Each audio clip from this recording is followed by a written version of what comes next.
खूप over thinking होते का? मन थांबतच नाही असं वाटतंय का?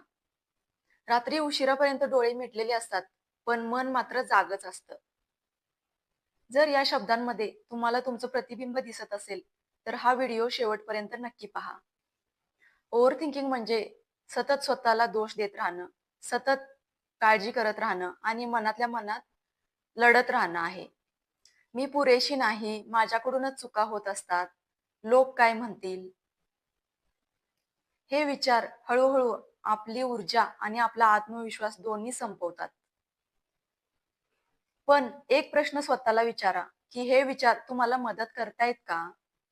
आपलं मन आपल्याला त्रास द्यायला नाही, तर वाचवायला बनलेलं आहे. पण तेच मन कधी-कधी जुन्या आठवणी, जुनी भीती, जुने अनुभव सतत नजरेसमोर दाखवत राहतं आणि मग मन सर्व्हायव्हल मोडमध्ये जातं.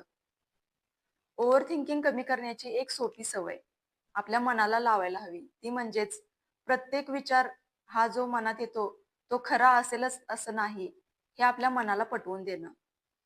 पुढच्या वेळी जर असा विचार मनात आला, की मी अपयशी आहे, तर मनाला असं समजावून सांगा, की हा फक्त एक विचार आहे. हे सत्य नाही. मग आपल्या मनातले विचार बदलायला सुरुवात होईल. आज रात्रीच मनातले 3 विचार कागदावर लिहा आणि बघा मन किती हलकं होईल.